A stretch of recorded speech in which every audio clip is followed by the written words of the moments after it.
Good afternoon. This is Jason Dean from Fanatic. Trying a different setup here. This is from my laptop, and I'm going to be posting this newer video onto my Fanatic or Jason Dean YouTube channel. So, yeah, had a good day yesterday. I went up to Bull Moose, scored a bunch of movies. Such an amazing place. I've talked about it a lot, and lots of other previous videos. That's like, my favorite place to go shopping, and they just have an incredible assortment of films. It's amazing, and they have foreign films. They have a really great, incredible documentary section. Of course, their music section's really, really good. I usually go to the Bull Moose in Waterville. And it's funny, there are quite a few locations for Bull Moose in Maine and also New England. And they're all pretty different from each other. It's kind of surprising. There's one in Portsmouth, New Hampshire, which I believe is the newest or the first one. And they just recently moved to a different location, and that's like the main headquarters. But they closed the one in Portsmouth and they moved it to a different place. And I don't believe I was just talking about it with a friend who lives down in New Hampshire, and she had said that it was moved to a different location outside of Portsmouth, but I guess it's a bigger storefront and a lot more space. That was my first experience going to Bull Moose. I went there with my great friend Sean Russell, who used to live down in Portsmouth. I used to go down to his place a lot, and we would go to Bull Moose. There's a lot of great restaurants down there. Portsmouth's a cool little town. So that's how I got hip towards, that was the beginning for me when I went to Bull Moose and discovered it. And it was, ever since then, that's how I've always been as far as buying music and films. Even as a kid, I would always go to the local record shops where I grew up in New York. There was a couple of great places. There was one that was probably the best place at the time, and it was called Rock and Rex, and it was in Yonkers, New York. In Yonkers, I grew up pretty much right outside of New York City in Rockland County, and Yonkers was about 35 or so minutes from where I lived, and that was just shy of being in the city. And I used to go to Rock and Rex every month or probably more as a kid and a teenager, and I used to buy music there. And I've kind of kept that habit throughout my life as far as how I obtain music and especially film. But there's the Portsmouth one, like again, I said they just closed that location, moved it to where I'm not sure where. There's a Bull Moose in Bangor, Maine. There's a Bull Moose in Waterville, Maine. There's a Bull Moose in Brunswick, Maine.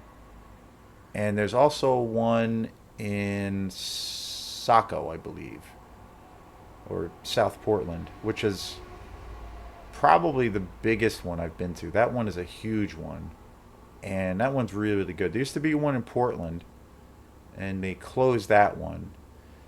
That's the only one that I think they've closed. And I've only been to the one in Saco once, and that one is huge. I would go to that one more often if it was not a 2 hour drive, and it's a little bit more than 2 hours from here where I live in the quiet little town of Northport. So, but each Bull Moose is a little bit different. It's really surprising.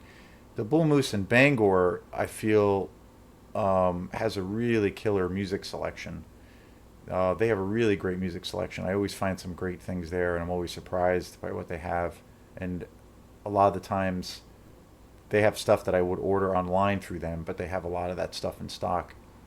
Their movie selection's pretty decent. I think it's it's it's gotten smaller. I feel like that area of the store has like kind of shrunk down a little bit for some reason, but they still got a pretty good selection. The one in Brunswick is actually really really good. They got a really good movie selection, really really close to, I feel, the one that's in Waterville. The Waterville one is definitely my favorite as far as when it comes to movies. They have just an amazing selection of films. And on the other hand, their music selection is a little bit behind or a little bit lackluster.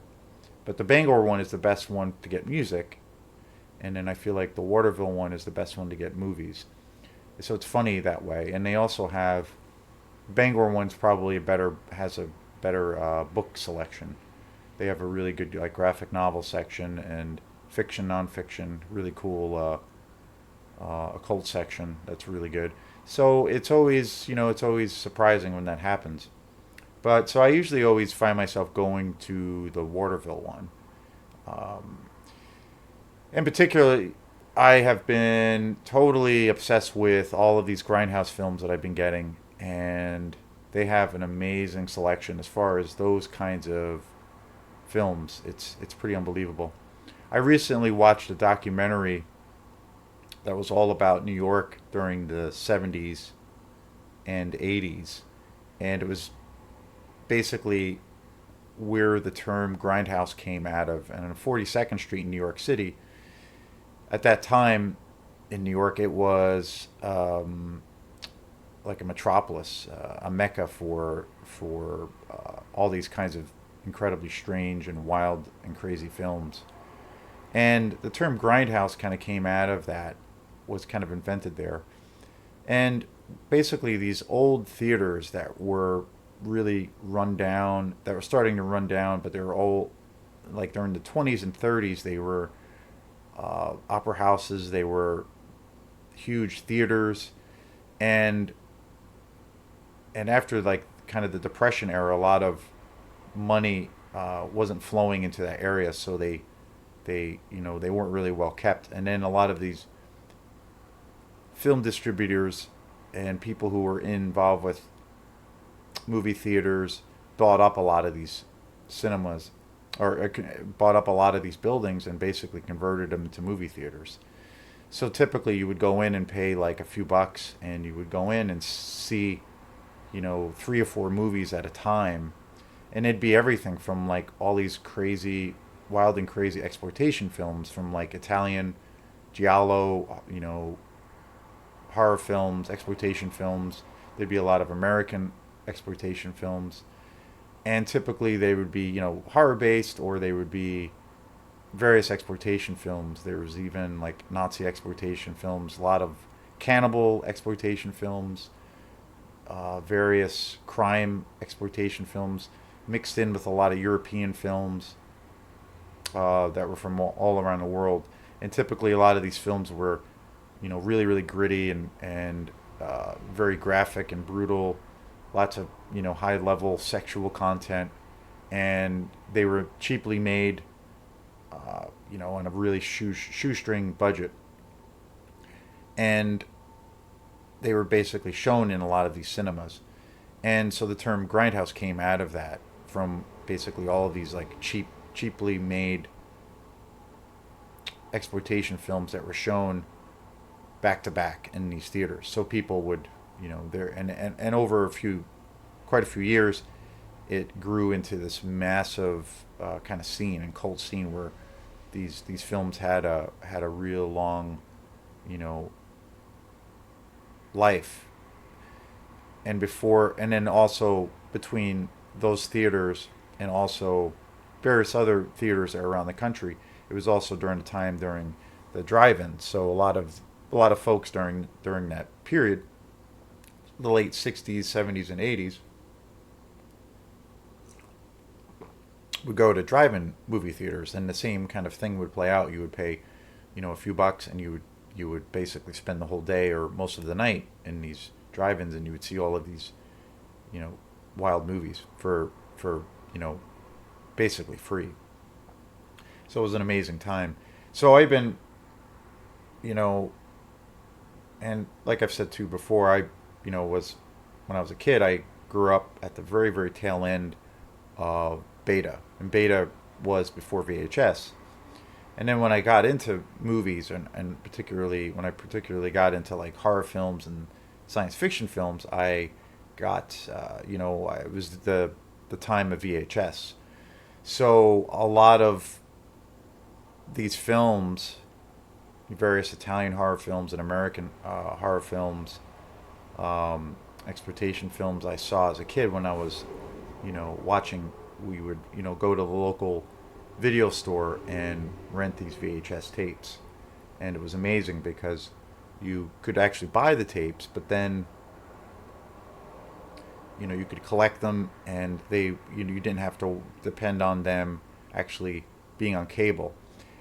And one other thing I should probably point out is VHS actually came out after the 42nd Street, that whole thing that was thriving, and with the Grindhouse actual cinemas.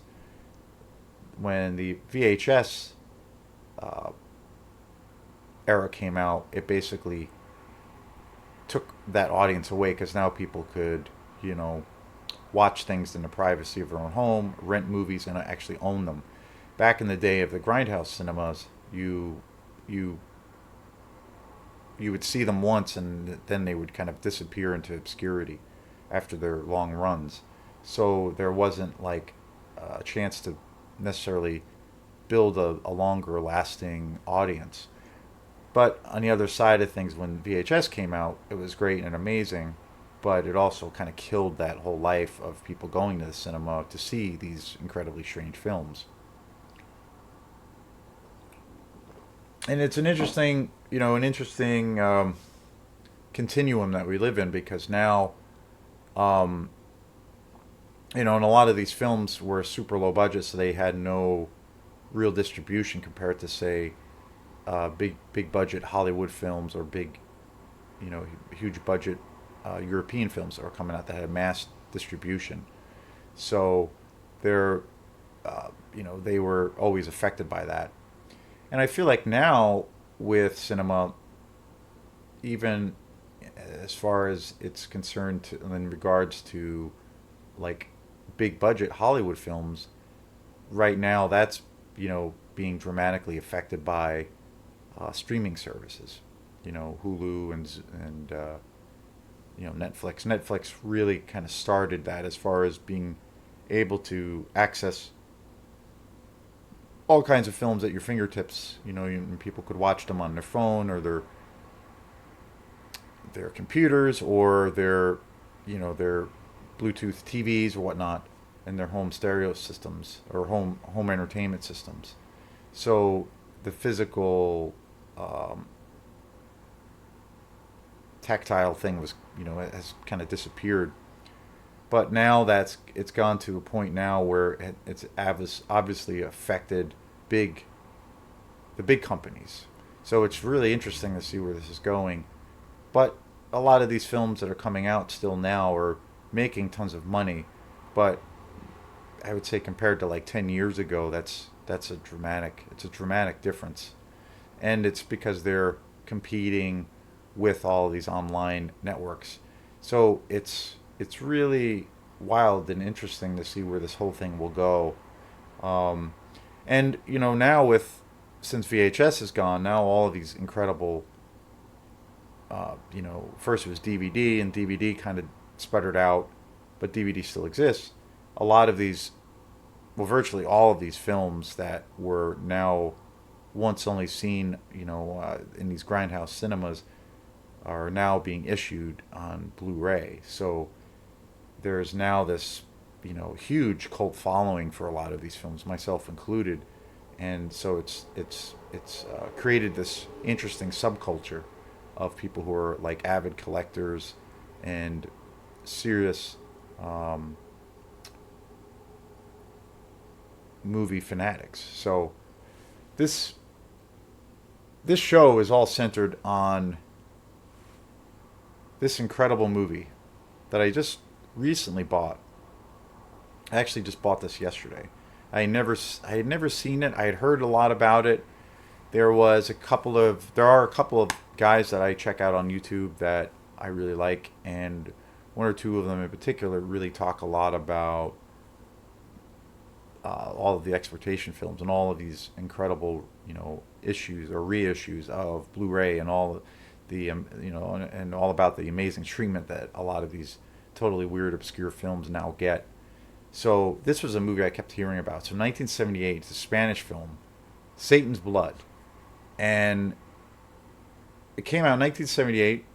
It was directed by Carlos Puerto and Juan Piquer Simon, and it came out in 1978. It's a Spanish film, and this Blu-ray is, I had never seen it before, and backing up for a second, when I first really, I've always been into these films, but you know, probably about 3 or 4 years ago, I noticed when I was going to buy movies at Moose, I was noticing there were a lot of these reissues, a lot of these films, these weird cult movies that I kind of grew up watching on VHS, and I started to see a lot of these titles on Blu-ray, and I was amazed and blown away, just completely blown away. And some of the titles that I remember, where I was like, I couldn't believe that they put them out on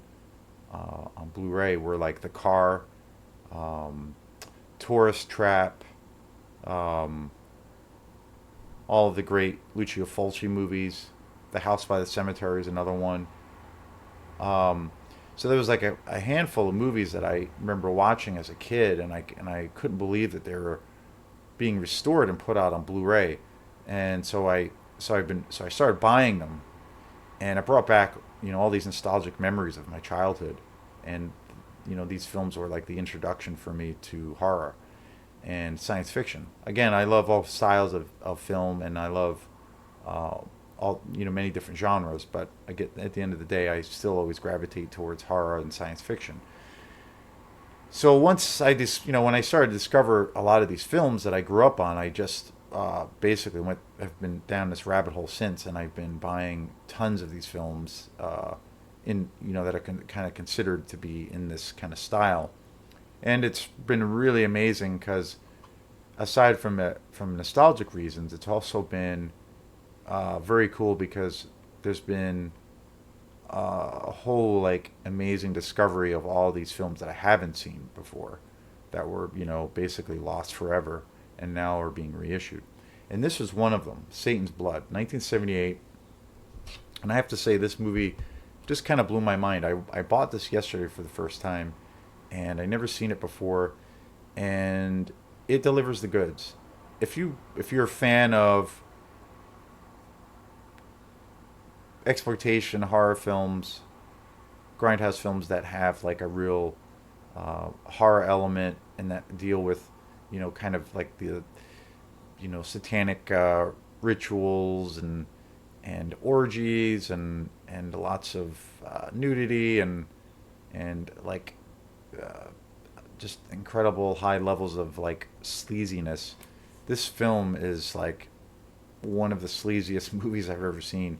It's got everything. It's got orgy scenes. There's some incredible kills in this film. The ending, I was blown away by it. It's got all this great atmosphere. The music is amazing, and it's a Spanish film, and so you have the option to watch it in English subtitles. And I was just blown away by it. It's and the transfer of this is just like unbelievable on Blu-ray. Like, it's just an incredible package, and I got this pretty cheap, and it totally delivers the goods. Like, if you read the back cover, and I took it, I've been taking chances buying a lot of films I've never seen before, but if you take a chance, I've lucked out. And just how this film basically is described is how this film in reality actually it really delivers the goods, as far as gratuitous sex and violence and blood and all that great sleaziness that makes up the world of Grindhouse. And it's super entertaining. It's a super entertaining film. The other thing too was I was really surprised and kind of blown away by, it's a super bizarre film. Like a lot of these films, it's super bizarre. At times it doesn't really make sense.